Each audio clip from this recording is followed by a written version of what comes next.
కడప గడపలో జరుగుతున్నటువంటి తెలుగుదేశం పార్టీ మహానాడు మూడో రోజు కూడా అట్టహాసంగా జరుగుతోంది. మూడో రోజుగా భాగంగా తెలుగుదేశం పార్టీ భారీ బహిరంగ సభనైతే ఏర్పాటు చేసింది.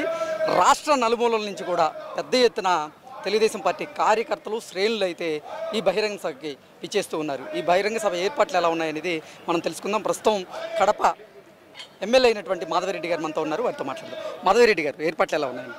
బ్రహ్మాండంగా ఉన్నాయండి. నా భూతో నా భవిష్యత్తులాగా ఈరోజు ప్రతి ఒక్కరు చెప్తున్నారు. మాకు 20 ఏళ్ళ మహానాడు ఎక్స్పీరియన్స్ ఉంది, మాకు 13 ఏళ్ళ మహానాడు ఎక్స్పీరియన్స్ ఉంది. నెవర్ బిఫోర్ ఎవర్ ఆఫ్టర్ లాగా అరేంజ్మెంట్స్ జరిగినాయి. కడపలో మహానాడు అనగానే ప్రతి ఒక్కరికి చిన్నపాటి అనుమానం ఉంది. అనుమానాలని పటపంచలు చేస్తూ ఈరోజు పార్టీ అధ్యక్షులు శ్రీనివాసరెడ్డి గారు కానీ, కడపలో గెలిచిన ఎమ్మెల్యేలు కానీ, ఇన్ఛార్జీలు కానీ, సీనియర్ నాయకులు కానీ, కార్యకర్తలు కానీ పగులు రాత్రి ఏకం చేసి ఏర్పాట్లు చేశారు.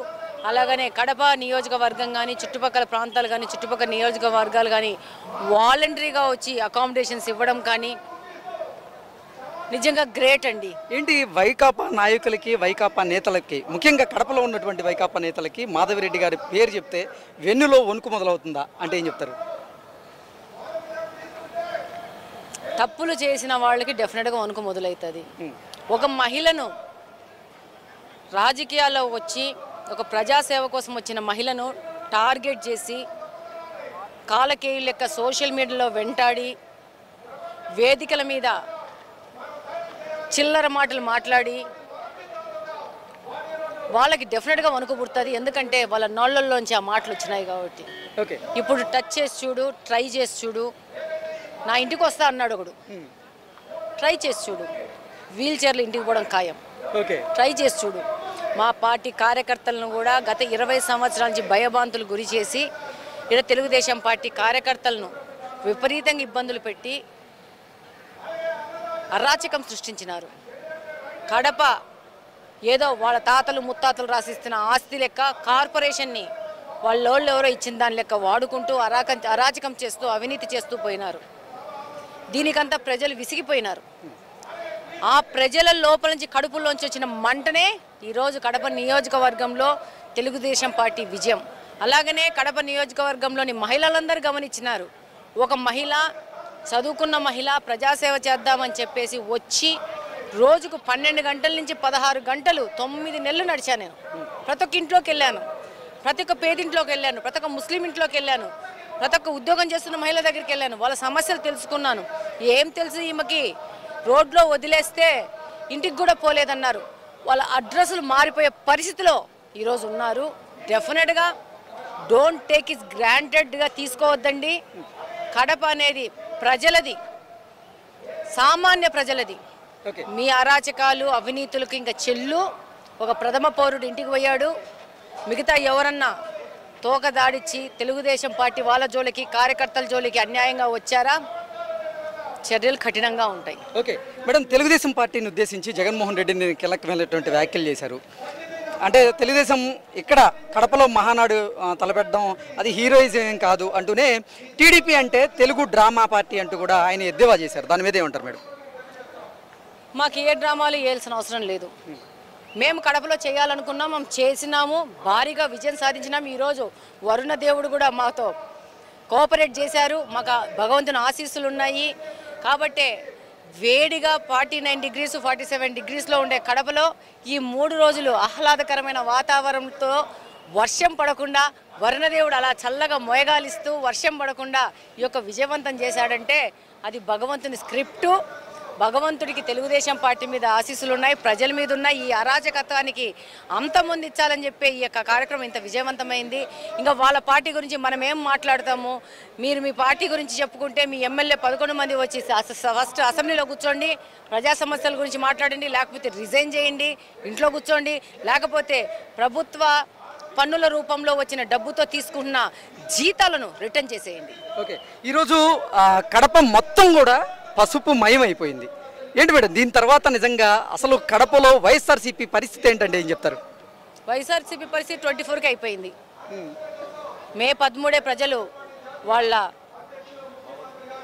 అభిప్రాయాన్ని చెప్పారు. 13వ తేదీ మే 4వ తేదీ మనకు అయింది. 4వ తేదీ మాకు ఆ విషయం తెలిసింది. ఇంత బ్రహ్మాండమైన విజయం ప్రజలు ఇచ్చారని చెప్పేసి తాతలు నేతులు తాగారు, తాతల పేర్లు చెప్పుకొని నాయన్ను పేరు చెప్పుకొని నువ్వు అరాజకం చేస్తానంటే వినడానికి ఇది 2025లో ఉన్నాం. యువత పెద్ద ఎత్తున వస్తుంది, చదువుకున్న వాళ్ళు పెద్ద ఎత్తున వస్తున్నారు. వాళ్ళు నీ అరాచకతాన్ని, నీ అవినీతిని, నీ ముద్దులని, నీ హగ్గులని, నీ ఎకిలి నవ్వులని ఓర్చుకునే స్థితిలో నేటి యువత తెలుగు ప్రజలు లేరని తెలియజేస్తున్నాను. ఓకే, చంద్రబాబు గారు విజన్ 2047 దిశగా పనిచేస్తూ ఉంటే జగన్మోహన్ రెడ్డి మాత్రం 2.0లో నేను కొత్త సినిమా చూపిస్తాను, ఆ సినిమా అలా ఇలా ఉండదంటూ బెదిరించేటువంటి ప్రయత్నం చేస్తున్నారు. దాని మీద ఏమంటారు మేడం? మీరే చూడండి, మనం అభివృద్ధి గురించి మాట్లాడుతున్నాం, ఆయన అరాచకం గురించి మాట్లాడుతున్నాడు. నేను వస్తాను, మిమ్మల్ని అందరినీ కొడతాను, చంపుతాను, మీరు విదేశాల్లో పోయినా వస్తారని చెప్తున్నారు. ప్రజలందరూ గమనిస్తున్నారు. మేమేం చెయ్యము, ఆయన నాశనం ఆయనే చేసుకుంటాడు. మనం ఏమి చేయాల్సిన అవసరం లేదు. వాళ్ళ నాశనం వాళ్ళ చేతుల్లో ఉంది. కాబట్టి మనం ప్రశాంతంగా అభివృద్ధి మీద ఫోకస్ చేద్దాము, ప్రజల కోసం ఫోకస్ చేద్దాము. మనకు అవకాశం వచ్చిన ప్రతి ఒక్క అవకాశాన్ని ఉపయోగించుకొని దాన్ని ప్రజల దగ్గర తీసుకుపోయి ప్రజలకు సేవ చేస్తూ తెలుగుదేశం పార్టీని పటిష్టం చేద్దాము, తెలుగుదేశం కార్యకర్తలను పటిష్టం చేద్దాము. అలాగనే ఆంధ్రప్రదేశ్ అభివృద్ధికి, మా కడప నియోజకవర్గ అభివృద్ధికి, రాష్ట్ర అభివృద్ధికి, అలాగనే భారతదేశ అభివృద్ధిలో మన వంతు పాల్పంచుకుందాం. శాంతియుతంగా ప్రజలను, యువతని ఉపాధి వైపు తిప్పి వాళ్ళని ఈ 5 సంవత్సరాల్లో గాంజా అంటూ, డ్రగ్స్ అంటూ ముంచెత్తాడు ఈ మనిషి. ఆయన కూడా చాలా మంది చెప్తారు, నాకు తెలియదు కానీ ఆయన కూడా రోజు మందులు వేసుకోవాలంట. నాకైతే తెలియదు కానీ జనాలు అనే మాట చెప్తున్నాను, నిజంగా నాకు తెలియదు. చాలా మంది అంటుంటారు ఆవిడ మందు రోజు రాత్రి ఎక్స్ట్రీమ్ అయిపోతే మందు వేసి పనిపెడుతుందని చెప్పి. అలాంటి పరిస్థితి మా యువతకొద్దు. మా యువత పని చేయాలా, డబ్బులు సంపాదించాలా, వాళ్ళ కుటుంబాల ఆర్థిక స్థితిగతులు మెరుగుపరచాలా, వాళ్ళకి వసతులు ఎక్కువ ఇవ్వాలా, అమ్మా నాన్నను బాగా చూసుకోవాలా, భార్య బిడ్డలను బాగా చూసుకోవాలా. అది మాది. రేపు మా చంద్రబాబు నాయుడు గారు చెప్పారు, ప్రతి ఒక్క ఇంటి నుంచి ఒక ఆంటర్‌ప్రెన్యూర్ కావాలా, ప్రతి ఒక్క ఇంటి నుంచి ఒక సాఫ్ట్వేర్ ఎంప్లాయీ కావాలా, ఇంట్లో కూర్చొని వర్క్ ఫ్రమ్ హోమ్ చేయాలనేది దాని మీద పనిచేస్తున్నాం. ఈరోజు కడపలో స్టార్టప్ కడప అని చెప్పేసి ఆంధ్రప్రదేశ్లో first startup Kadapa, which will guide young youth to become ఎంటర్‌ప్రెన్యూర్‌లో ఎంటర్‌ప్రెన్యూర్ అవ్వడానికి. వాళ్ళు ప్రపంచ దేశాల నుంచి వచ్చిన పెద్దలు, మేధావులు, ఆల్రెడీ సాధించి సెటిల్ అయిన వాళ్ళు వచ్చి గైడ్ చేస్తూ వాళ్ళు మెంటర్స్లాగా ఉండి యువతను తీసుకెళ్తారు. ఇది మేము అడిగేది. ఇంకా ఆయన ఇష్టం, ఆయన ఏం చేయాలంటే చేసుకోమని ప్రజలు చీ అని ఉంచే స్థితికి తీసుకుపోతున్నారు. వైకాపా ప్రభుత్వ హయాంలో జగన్మోహన్ రెడ్డి ముఖ్యమంత్రిగా ఉన్నటువంటి సమయంలో అన్ని శాఖల్లో కూడా భారీగా అవినీతి అవకతవకలు జరిగాయంటూ తెలుగుదేశం పార్టీ ఆరోపణలు చేస్తుంది. అందులో భాగంగానే ఆంధ్రప్రదేశ్లో ఇప్పుడు మద్యం కుంభకోణం సంచలనంగా మారింది. మద్యం కుంభకోణంతో ప్రమేయం ఉన్నటువంటి కొంతమంది వైకాపా నేతలు ఒకరి తర్వాత ఒకరు అరెస్ట్ అవుతూ ఉన్నారు. ఇప్పుడు వైకాపా అధినేత జగన్మోహన్ రెడ్డి కూడా అరెస్ట్ అయ్యేటువంటి అవకాశం ఉంది మద్యం కుంభకోణంలో అనేటువంటి ప్రచారం జరుగుతుంది. దాని మీద ఏమంటారు madam? Let's wait and see. వాళ్ళందరినీ మొన్న మంచోళ్ళు, నా దగ్గరోడు, నాకు చాలా దగ్గరోడు, చాలా మృతు స్వభావి, అన్న నాకు చాలా క్లోజు ఇది చెప్పుకున్న వాళ్ళందరినీ ఈరోజు ఆయనే ఈడు దొంగోడు, ఈడు ఎదవ, ఈడు మోసం చేసినాడని చెప్పుకుంటున్నారు. వాళ్ళ గుట్లు, వాళ్ళ రట్లు వాళ్ళే బయట పెట్టుకుంటున్నారు. చట్టం తన పని అయితే చూసుకుపోతుంది.